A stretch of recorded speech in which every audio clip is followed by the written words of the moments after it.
everyone. Welcome. Happy Tuesday. Yay! So glad that you could join us today.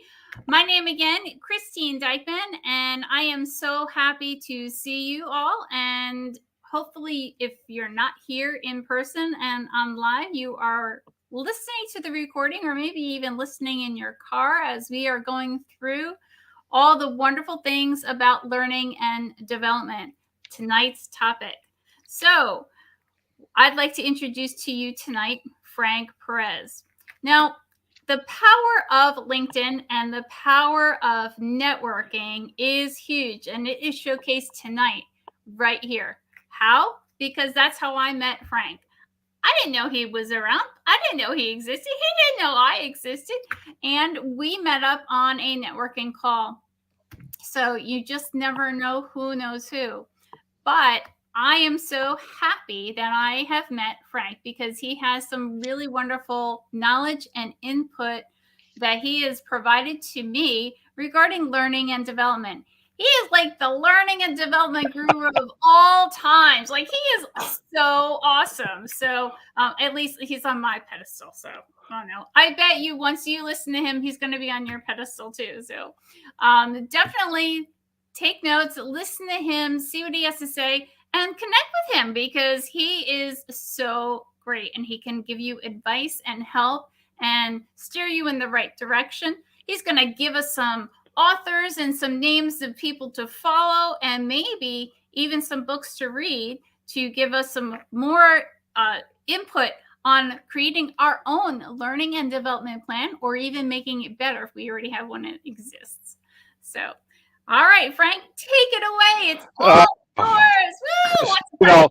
Thank you. I'll never live up to that introduction. Thank you so much. But it is true, right? I did listen to you a couple of weeks ago when you had a couple of the networking guys on, and that is how we met, and a bond was formed. You on the East Coast and me on the West, and here we are meeting in the middle via this lovely technology of ours.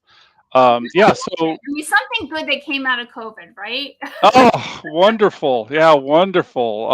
And it's an interesting, topic. We had been doing online learning for quite some time in the industry. I come for, about 20 years or so from the IT technology industry, where we would teach engineers, developers, and so forth, in the classroom originally, and then it migrated to online learning. And so when COVID hit, that was a pretty normal transaction for us. So that was just simple, right? But for a lot of the rest of the world, I'm sorry to interrupt you. Sure. Technology is hard in that way. With technology and having that as your staff, you said that a lot of it was in person and it kind of went online just because that was just the way of the world for that industry. Was it because it was easier to find them online, or like No, what? all roads lead to Rome. All roads lead to economic reasons, right? So Okay. what happens is classes started getting smaller. And especially in the smaller cities, you could not find a group of engineers, Microsoft certified engineers you needed to teach. And so you started to say, hey, how about I group them together with Peoria and then we can have a real class, right? And so you have to make it profitable. And so with the advent of video learning and online streaming, it became much, much easier. And then we had to figure out a way of doing labs. And then there were companies that created labs so that you could do them online. So all of this kind of came together at the same time, and it was just a great little solution. But that was truly the impetus. And today, I mean, notice that it was easier to teach hard skills versus soft skills, like one over the other online, or were they both pretty equal? Good question. No, I think that soft skills, I think, require a little bit more nuanced learning. It takes, it's a lot easier to understand somebody when they're looking at you eyeball to eyeball, if you will. Mhm. Catch the nuances, the body language, and so forth. Hard skills are hey, how do you do this, and can you get it done? Mhm. And so that Okay. makes it a lot simpler. I always used to say sales training is a tough one to do Mm. with via streaming. However, True. 99% of sales these days are done over the phone Yes. or right or over the internet. I mean, this is the way the world is days, the new normal, if you Mhm. will. That is what we have. This is where we are and this is who we are. And so we've embraced that technology, learning and development in the world has embraced that and has Mhm. structured their exercises, their activities to meet this. And I don't think we're going back. I think there's a lot of economic reasons not to do so. Do you think, from a global, you are a global learning and development person. So when you are guiding organizations on what is best practices, we know sales has kind of morphed to in person to online. And that might take a different skill set because, as you said earlier, you're not in person, you're not reading body language or eye to eye with somebody. So, is there a special training that you would have to do in order to be that sales guy or the awesome sales guy, online as opposed to in person? Good question. Sales is a different animal. Hmm. Sales can be thought of as an advisor. I think that's the best way to think of it Okay. anymore. People buy, especially in the training world. Now, I've dedicated most of my adult life to Mhm. training as a service, training as a business, Right. right? So selling Right. training. And we have a phrase that says, training is not bought, it's sold. And it is very difficult to have a training be a commodity because it has to have a brand behind it. You're going to have a hard time selling leadership training from Joe Schmo, but you get leadership training from Simon Sinek or Daniel Pink or so forth, and all of a sudden you've Mhm. got people lining up out the doors to pay these gurus because they have a brand. They have a brand of themselves that they've been able to cultivate and grow. So Hmm. selling and sales is a function of trust. Trust is a function of time Hmm. and experience. So that comes, like it or not, over time. You are not you Yeah. can only up the experiences if you're trying to up the trust in a short time frame. That's Long so funny long that you say that word trust because I know that was a big roundabout way that we came to at last month's LinkedIn Live when we talked about networking and networking being built on trust. And that was the foundation for leadership. So, leadership and development, learning and development, it sounds like a trust is still that common groundwork. Absolutely. No, I mean, this is the new age of this. And we talk a lot about what's driving this. Well, the economic factors, the Right. pandemic, the war, inflation, Hmm. and so forth. But there's lots of external demographic things that are driving this kind of this the need for trust. I think long have gone, I should say, long gone are the ability to demand Yeah. performance from an individual merely for the Hmm. sake of demanding performance. You are going to Right. have to find intrinsic motivators of people. What is the reason people will do something Hmm. compared to doing something else? I mean, again, I'm in Orange County, California, and you're in New Hmm. Jersey, or is it Philadelphia? New One of those Jersey. Yeah. One of those East Coast cities. I am 10 minutes from the Atlantic Ocean. So, yes. And I work remotely for a company out of Florida. Yeah. I Right. mean, Right. we can. There's many professionals these days that can work anywhere virtually in Hmm. the world. So, what is going to drive them to stay at a company other than trust that they are being taken care of, that their concerns are being met, not Mhm. necessarily just the Right. concerns of the company. And so I think that, this is where we are today as a species almost. Mhm. Definitely in the U.S., we as managers, we as leaders have to understand that and have to build upon that. And frankly, I think it's a lot easier than trying to demand that somebody does some work. I mean, this is much I don't want to say simpler, but it, a sales. You asked me about sales originally. Yes. Yeah. So a good salesperson will have empathy. They'll have an understanding of what that other company is going through, and then be able Mhm. to structure a solution or Mhm. structure an answer to help their company meet their goals or help their client meet their goals. That is what sales is anymore. And so, how do you teach that? How do you teach empathy? Right? Empathy Mhm. is Yeah. taught through experience and through role playing, and frankly, taking from the leadership, taking care of the salespeople so that they can understand what that feels like, what that looks like, what that those actions are. You had said something earlier about sales. We're not selling per se. We're Training focusing is on not bought; it's something sold. buying, Yeah, right? training is not bought; it's sold. That's one of my Okay. catchphrases in the world of So, training as a service. That you need to have a good sales force.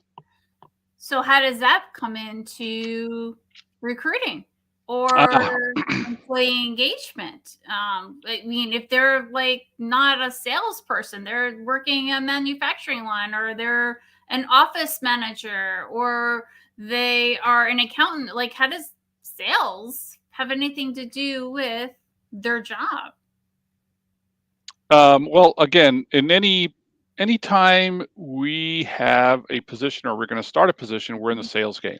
So if you are in transition, you're in the sales game. Your product is you. And so how do you For package the you? How do you people. brand you? How do you move you? Or, Mhm. conversely, if you're in accounting and you need to sell your ideas to upper management, you need a new package, accounting package, or what have you.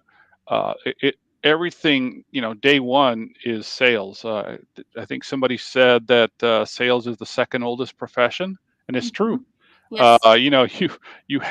Everyone in the world has to get up every morning and sell something, whether it's an idea, a product, or a service.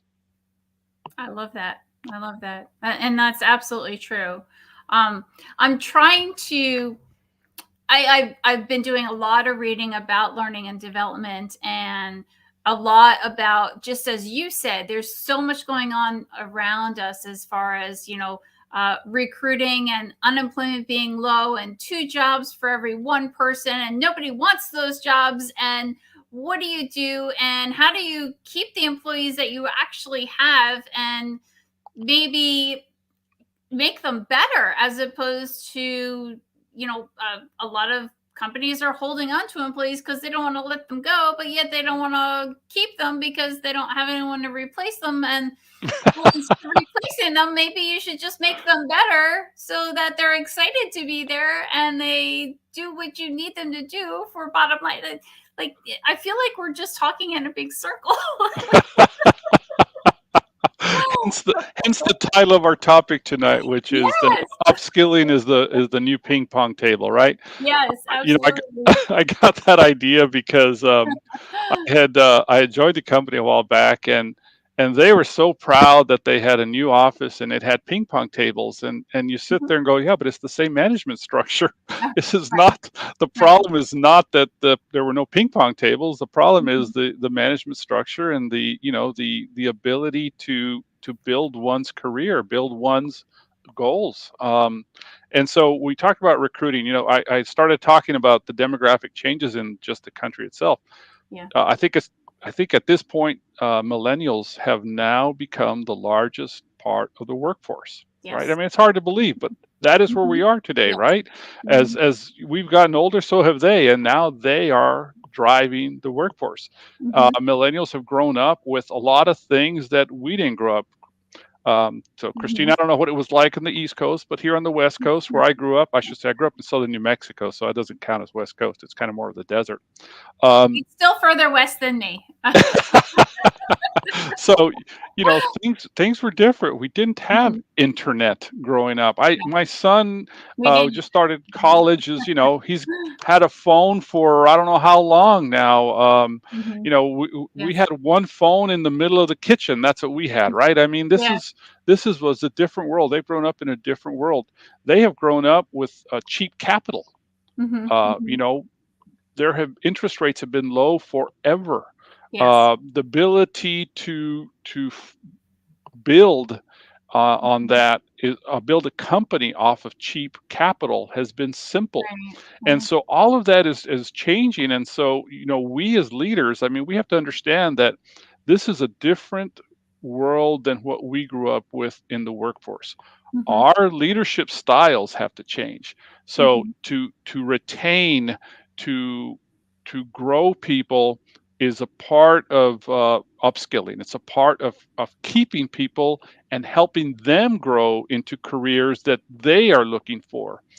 All Is things it being upskilling in a career sense kind of counterintuitive to a company and its bottom line? Because you're teaching them all the different careers or making them better at whatever they're doing, and they're going to leave, and then you're stuck with nothing, and you put all that time and money into helping them grow their career. that How is a does that work?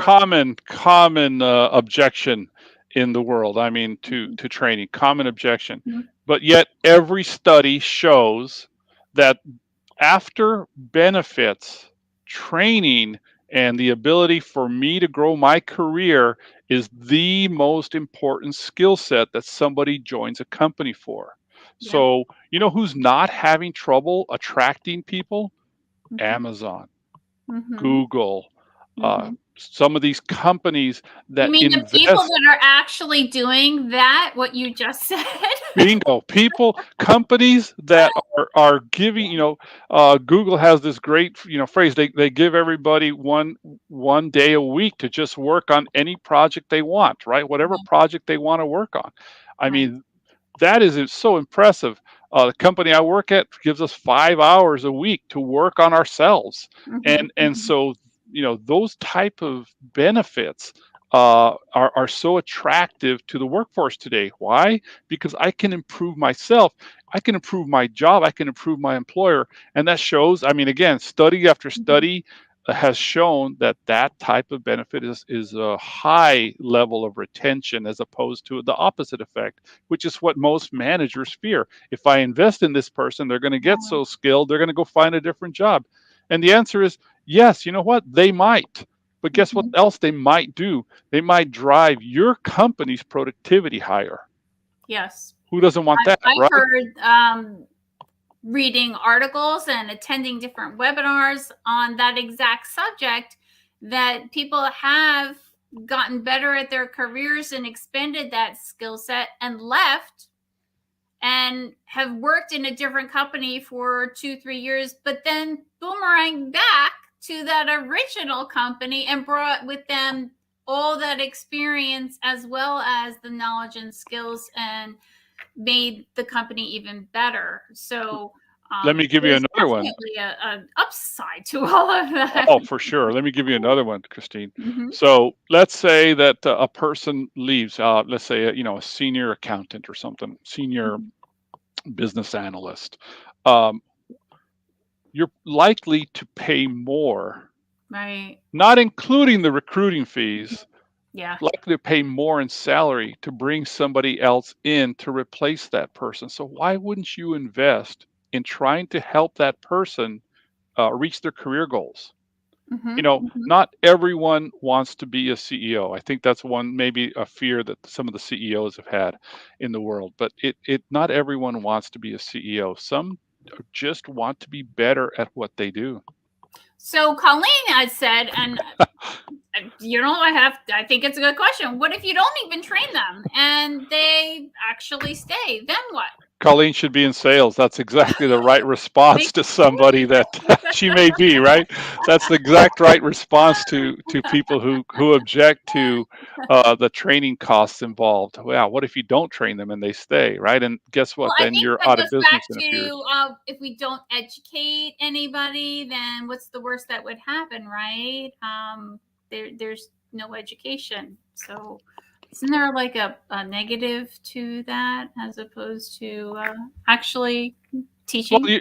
yeah, I mean, your company, our companies have to grow, right? If you're not, my old boss used to say, if you're not growing, you're dying. And, Mhm. there's a lot of truth to that. In our organizations, we have to grow. I know you work in the public sector, and that is, you have to grow.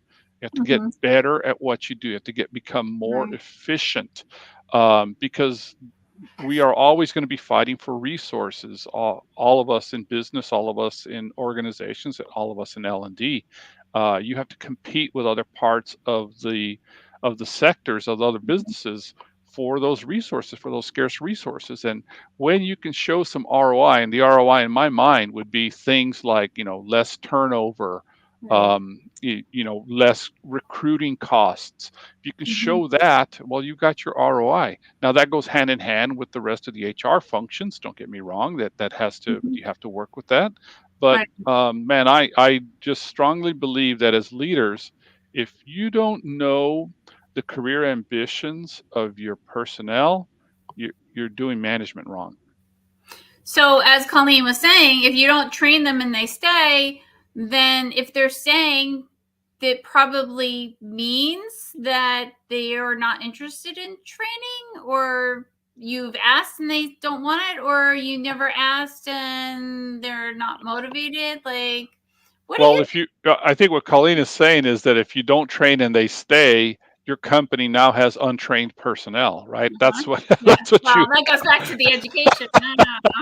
So, if yeah, man, that is what's worse is the cost of training them or the cost of leaving them untrained. And Right. all of us, there's no, I like the advice that if you had a dollar to invest, invest in yourself. That's the place to invest.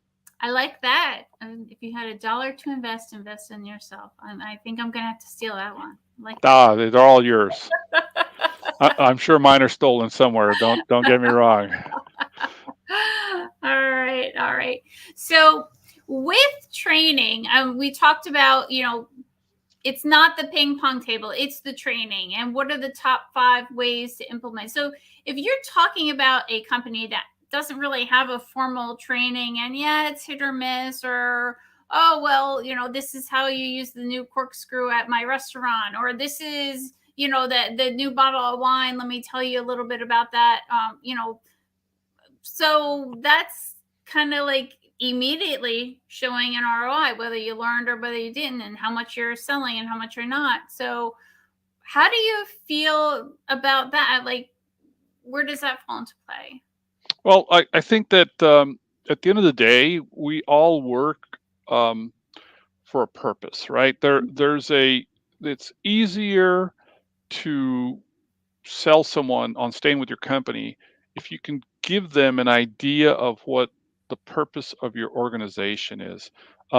There's a great webinar on YouTube by Simon Sinek who Mhm. talks about the the reason that companies exist, and I'm going to talk about the private sector, that Mhm. companies exist is not to make money. That's an outcome, yes. But the reason that they were founded, the reason that they came into being is because the founder saw an opportunity to make something a little bit better for whatever that was. And so that reason, that purpose of making things better should be conveyed across the organization and has to be continually repeated. It is very easy once you start growing to lose sight of that fact, and then Mhm. all of a sudden it's about the money. Hey, we didn't hit our number this month, or what have you. Well, that's not the reason you're in business. The reason you're in business is to fix that purpose, that problem that you were originally founded for. And from there you can grow, and you can, grow to adjacent markets. You can do other things. But that purpose, the why, as Simon Sinek talks about it, the why of the organization is so critical. Why does it exist? And I love his talk about the golden circle, as he says, the Mm-hmm. starts at the what. And most of the employees can describe what the organization does, and they, some of the sales guys can talk about the how the organization does. But the true meaning, if you can get to the why the organization does what it does, Mm-hmm. you have gone a long way into building that trust I was talking about, that you can convey to your clientele. The why is the critical component of anything. I think that's very interesting because most people will say the reason a company exists is to make money. And that's it. I mean, it's very rare that you'll see them going beyond that money. And if they're not making money, the company goes out of business. And everything is about making money. However, talking about what Simon had brought up and discussing not only the what, but the why, and why you're even there to make money, or why you're there, and money being the, icing on the cake. Yeah, well, why is the why is the why, right? The Mm-hmm. the money, the profit or the income that comes to the organization is the outcome of that why. And Right. so it's a little bit like, it's a little bit A plus B equals C, right? The C, the outcome of the formula, is of the why, the what, and the how. How you put all Mm-hmm. of this together leads to this. And I think sometimes we kind of lose sight of that. I remember being with an organization and having this huge discussion with our CEO, because he kept putting up a goal of, profit of XYZ, and as the goal for the company for the year. And I'm like, that's ridiculous. The question is, how do we get to that? That's just an outcome. That means we need to have revenue of XYZ. You have to have your cost structure of, Z. You say Z in Yeah. Canada? No, it's in Canada. So, the component of the output is just, that's what ekes out at the end, right? I mean, but the Mm-hmm. reason that we do what we do is to solve a problem. We help people improve their lives in the training world, right? That's one of the outcomes. We help to educate them to how to build efficiencies, how to build productivity, how to sell more. Those are the educational components of the training world. And so that why is critical. The profit, the revenue is just an outcome. It's the after effects of what we put into place. Do you find that I mean, you're working on a global basis and you have just companies all over the place. Do you find within the companies that there is a generational learning and development goal, that maybe a different generation would only care about the money versus another generation might care more about that career development? Where are they all at? Yeah, I don't put as much stock into that, Christine, as some others might. But I mean, I do see that, as maybe we've forgotten, as younger professionals, we were more idealistic. And then as you start to get into your years, you have kids, you got to put them through school, you got to have some money to Mhm. do that, right? So there are some generational things in play all the time. I think the one thing that I'm convinced of, because I kind of poo-pooed the idea that the millennials were going to change the workplace, but one thing I do absolutely agree with is they tend to walk in the door with higher skills, hard skills, Mhm. than the generation before them, right? And so that alone ups the ante for those of us that are already in the workplace. We have to continually upskill ourselves to compete with others in the same place, in the same playing field. So That's interesting. upskilling is one of those things that as people, as workers in the workforce, we need to continually develop ourselves. So, with that said, if the people that are already in the workforce or the workplace, they need to upskill so they're meeting the new person skill wise. Are Is that a way or a place to start when we talk about upskilling to make sure that they're on the same playing field as far as basic hard skills like, Word or um, SEM or whatever it happens to be? Yeah, I think that that's one thing we have to keep an eye on. The it used to be that 90% or more of offices used Microsoft Office. Mm-hmm, mm-hmm. Guess what? That's way much. I think it's about 50-50 at this point that use the Google Office, the Google Suite, Yep, compared to the Microsoft Office, and growing. I mean, uh, Google has taken over the office space world.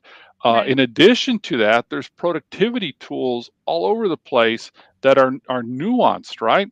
I had a call earlier from somebody looking for a Salesforce administrator, and Mm-hmm. talk about a niche position, Yes. right? But there's a lot of people that are out there that are Salesforce administrators. Salesforce has its own free training site that one can Oh, become wow. a Salesforce administrator for Mm-hmm, free. I mean, you do have to pay for the exam, mm-hmm, to mm-hmm. become certified, Right. right, to carry the credential. But Mm-hmm. there's a perfect type of a skill, hard skill, that somebody can invest in themselves. Google has free administrator Yes. tools.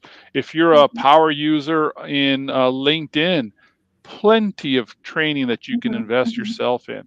So for those of us that are in the workforce, yes, we have to compete with the new kids on the block, right? As they come into the workforce, we have to be at least as skilled as them. The great thing we have over them is we have life experience. We've been through all of this. We've been Mm-hmm. through these discussions. Typically, those of us that have been in the workforce a little bit of time have more empathy.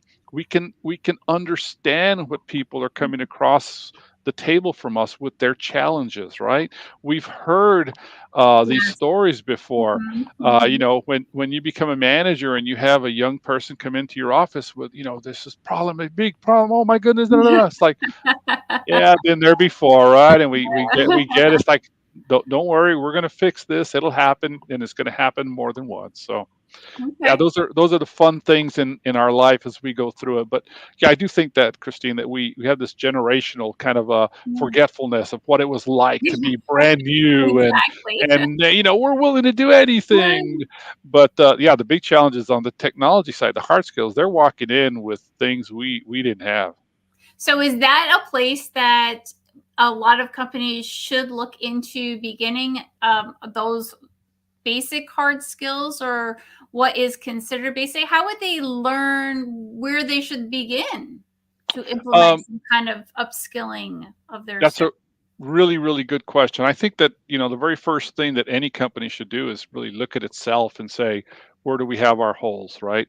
What type, if Christine leaves tomorrow, how do we fill her shoes? And that kind of, who's going to cover this stuff? I think there's a lot of adjacent skills that lend themselves to developing people within your organization.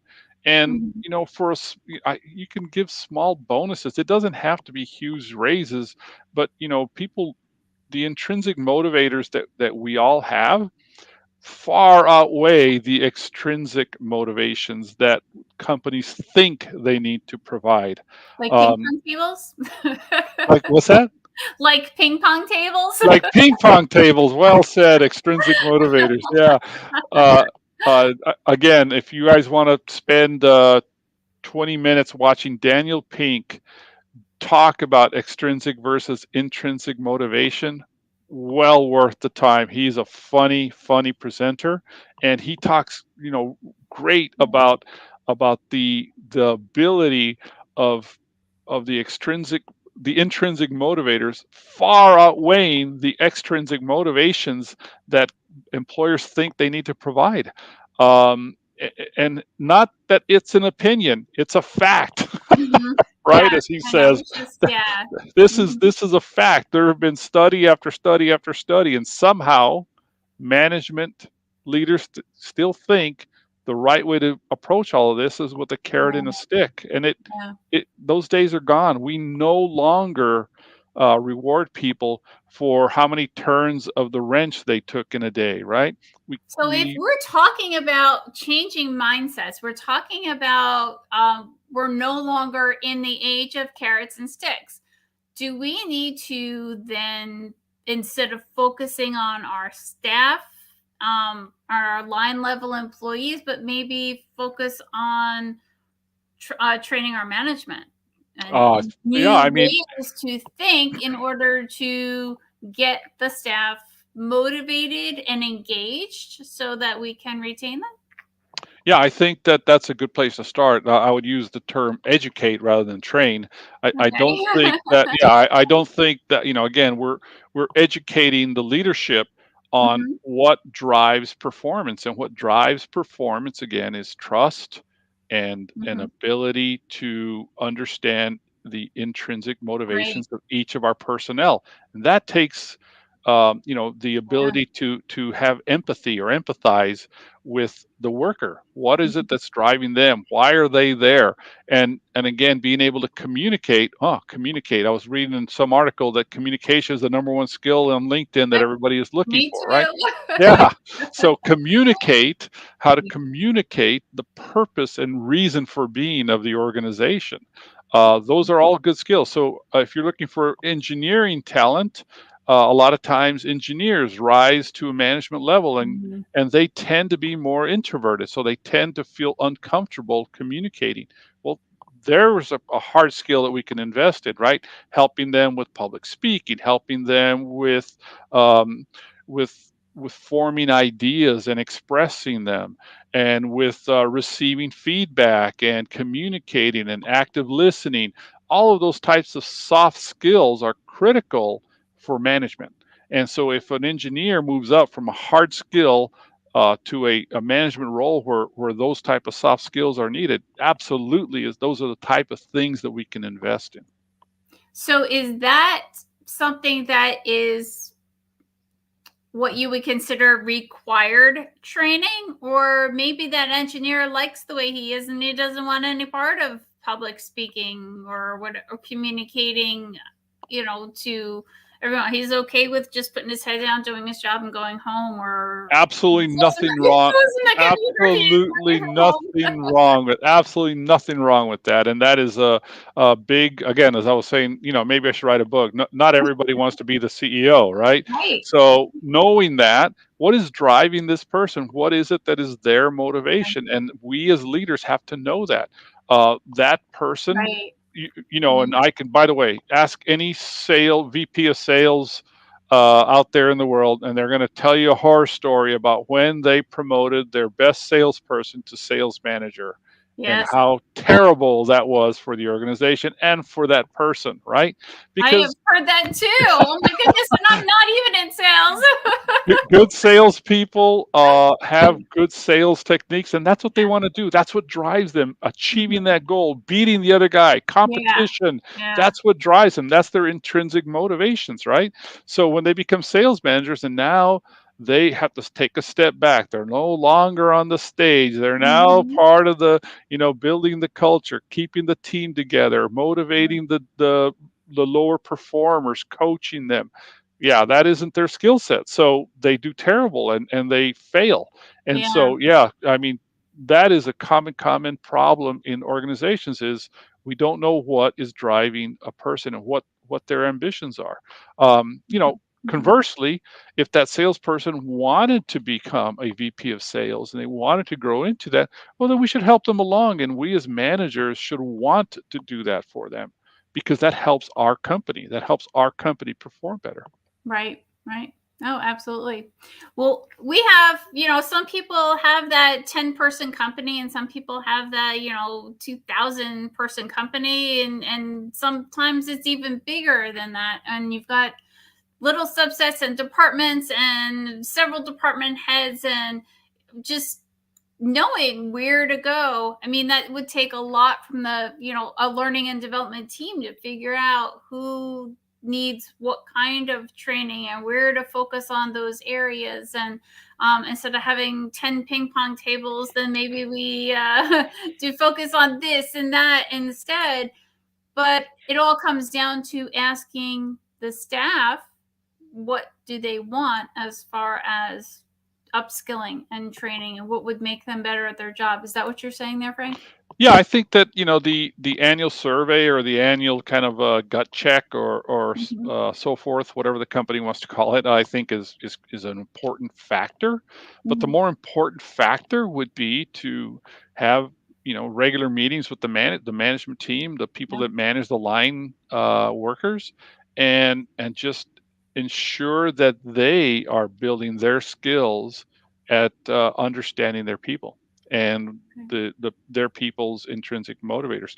Now, that also requires that L&D has to perhaps take a step back and become more of a consultant, helping these managers Mhm. to uncover the the intrinsic motivators of their people. But L&D cannot be everything. L&D has to Mhm. become more of a curator of content, a curator of packages for managers to help their own people. Um, Mhm. there's always going to be a company-wide compliance courses that are Mhm. required. Yes. That, like it or not, that is Right. true. Right. So that component of L&D is it's a must-have. It's like Yeah. you can't start the car without those keys. That's the first thing that has to be in place. But Mhm. once you get beyond that and we start moving up the Maslow's hierarchy of needs, well, now we're talking about how do we help Mhm. our management team help their people. That's the second most important component to the L&D function. You had said earlier in the conversation that learning and development and some kind of career planning trajectory so that people kind of know what step is the next step was one of the top 5 things that they're looking for when considering moving to a company, staying at a company. So, what has that never used to be there?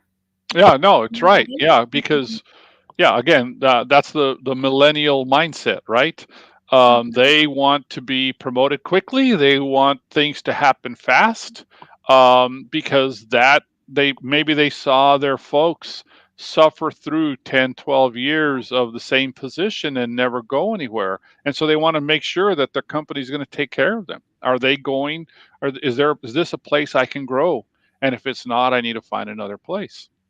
So Okay. we as leaders have to build that in. And by the way, I don't think it means you have to promote somebody into a new role. I think you Right. can move them around, move them into an adjacency, from L&D. If you're an L&D, move somebody from instructional design to graphic design, move Hmm. somebody from instructional design to an instructor, have them Hmm. teach some classes, move them to your LMS administrator role, move them to HR operations, another adjacency. There's lots of different ways of rounding out people's skills, giving them more and more skills, and then again, seeing when they're ready to move up the ladder. And you as a company have to continually grow your people just like you grow your revenues. Well, I'm loving all this conversation. So, does if anyone has a question, please put it in the chat box. I am happy to share that with Frank, and he's right here. So let's ask him. Yeah. Grab How many hold how and many ping pong tables does it take to, yeah, that's the that's right. that's the next question. I read a quote: retention happens with engagement, empowerment, and the development of purpose. So, learning and development is about all of that. It's telling them why, right? Isn't that built on trust? And so it kind of comes full circle to everything we're talking about is keeping their employees, but having them be happy. Yeah, no, at the end of the day, this is Drucker. that said, strategy, culture eats strategy for breakfast. It's up to leadership to structure a culture such that Mhm. that people want to build their knowledge base, that the people want to build their skills, and then that leadership y- typically does not come from HR, and it doesn't come from L&D. Some Yeah. companies may try to force it down the HR side of the house, but it really is the CEO level. I mean, it's the C-suite level. That is where culture derives from. And typically, I think research has shown that it comes primarily from the founder of the company. What was that person like, and what was important, because those types of processes and systems get built in to follow what that person wanted. Mhm. Um, and so you see that throughout companies, and it takes a long time to change a culture. I mean, like it or not, it is a really difficult thing to do, is to change culture. It takes changing Mhm. leadership, changing styles, changing systems, processes. So we as leaders in organizations, we have our own little groups that we can lead, and we can choose to lead really any which way we want. It's up to us to ask our people, what is motivating them? Why are they doing what they're doing, and do they understand the company's purpose? I think those are the two big components. If I can leave people with that kind of advice, that is two pieces that they need to master See, you to you grow in you this role. already left him with a piece of advice. I was going to ask you, you have any parting words of wisdom, but I think that really was a great little summary right there. You can do that. Absolutely. Communicating, asking questions, getting feedback, and then being able to have a sounding board to jump in and implement whatever the feedback that you're receiving is. Yeah, And help nothing, them yeah. achieve what they want to live in life, and your productivity will go through the roof. That is, I think that's proven scientifically, and emotionally for you. Mhm, mhm. It's a big plus. There's many Right. of us that are driven intrinsically by that as a motivator, is just seeing other people succeed. Yeah. Okay. Oh, great. Well, thank you so much. I appreciate your time tonight. And I don't see any more questions in our chat box, but a lot of people will be replay watching this later on. So don't be surprised if you get like a little message that says, "Hey, Frank, tell me about." Happy to do so. And Yeah. again, you don't. I really would encourage people to go and watch the Daniel Pink motivation talk, the Simon Sinek double talks on the why, how, and what, and then what companies can do and why they aren't in it for the profit. Those were just really stayed with me for a long time. Big All big right. big topics. Thanks, Great. Christine. This is wonderful. Thank you. Thank you so much. I really do appreciate it. And if you're not networking, I encourage you to do so because you just never know whose path you will cross. Amen, sister. Right on. All right, Frank, thank you so much for taking the time out of your busy day to meet with me. And hopefully, you're going to be wrapping up your day pretty soon, right? Yeah, I hope so. We'll talk soon. All right. Bye, everyone. Have a wonderful evening. We'll talk soon.